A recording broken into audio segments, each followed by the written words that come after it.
All right, let's jump right in. Have you ever just stopped and wondered, is there something more to life than this? Just what we can see and touch? Well, today we're going to dig into the key arguments from a book called The Divine Reality. It's a fascinating read that really tries to make a rational case for God by tackling that exact question.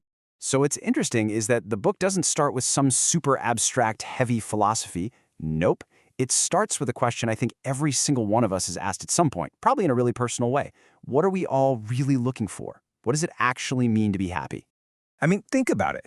This one question. It's the engine behind almost everything we do, right?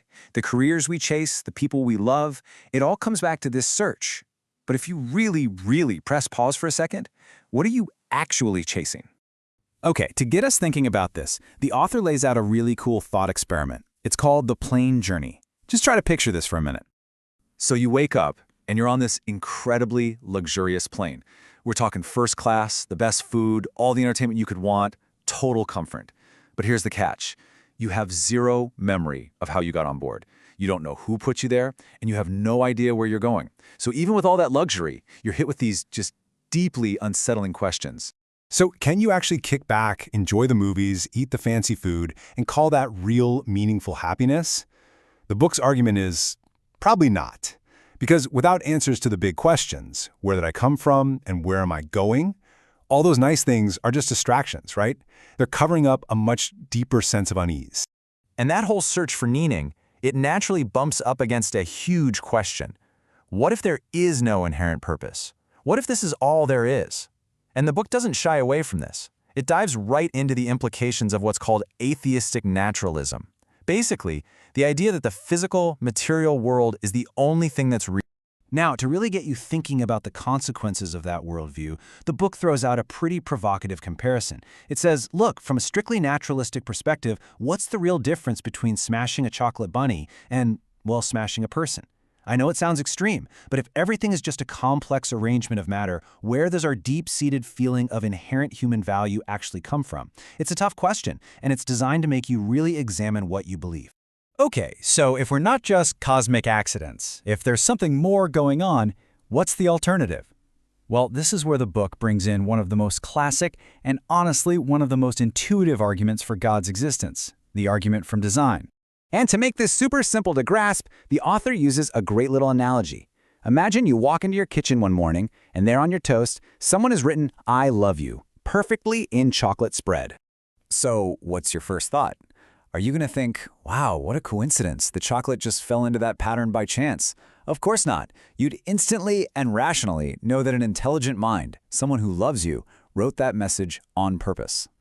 All right, now let's scale that up.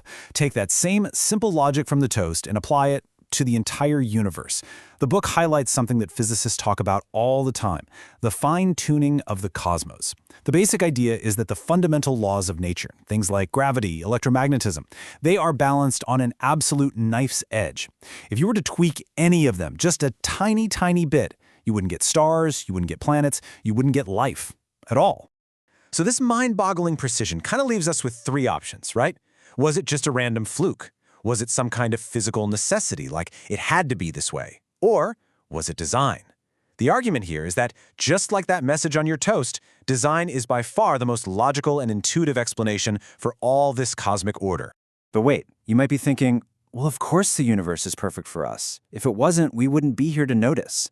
The book has a fantastic answer for that, using another powerful analogy. Picture this. You're standing in front of a firing squad of 100 expert marksmen. They all aim, they all shoot, and every single one of them misses. Would you just get up, brush yourself off, and say, well, no surprise there. I had to survive to be able to observe this outcome? No way.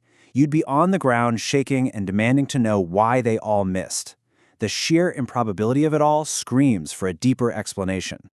So, the arguments don't stop with the vastness of outer space. The book brings it much closer to home, arguing that you can find evidence for something more in the most intimate place imaginable, the universe inside your own head, our consciousness. First, it takes a hard look at the idea of physicalism. That's the view that everything about us, our thoughts, our feelings, our love for pizza, is just a bunch of complex chemical reactions firing in our brain. But then it asks a really crucial question. Can that purely physical explanation really account for our inner subjective experience? You know, the feeling of being you? And to really hammer this point home, it brings up a famous thought experiment from the philosopher John Searle. It's called the Chinese room argument. So if you're on the outside, it looks like this room totally understands Chinese, right? But the person inside has no clue. They're just following a set of rules, matching symbols. They're manipulating syntax, but they have zero grasp of the semantics, the actual meaning. And the point of this whole thought experiment is to suggest that a computer is basically just like that person in the room. It can process information flawlessly, but does it genuinely understand any of it? And this, right here, gets to the absolute heart of it. A computer can know everything there is to know about the color red, right down to the wavelength and frequency. But can it ever have the actual subjective experience of seeing red? The argument being made is that consciousness, that private inner movie, that feeling of what it's like to be you, is just something more than firing neurons and physical processes. Okay, so we've talked about the cosmos, we've talked about consciousness. You might be thinking, this is all interesting, but so what? Why does any of this matter? How does this big philosophical debate actually change anything about our day-to-day lives? Well, the book's answer to that so what question is really summed up in this powerful line of poetry. The idea is that worshiping a single, transcendent creator isn't about being trapped. It's about being set free. It liberates you from becoming a slave to 1,000 other things, things like money, social status, what other people think of you, or even your own ego. So at the end of the day, the divine reality puts a fundamental choice in front of us. Are we just cosmic accidents, a random product of blind physical forces? Or are we beings created with an actual, deliberate purpose? The book's final point is that how you answer that question, well, it changes absolutely everything about who you think you are and how you choose to live your life.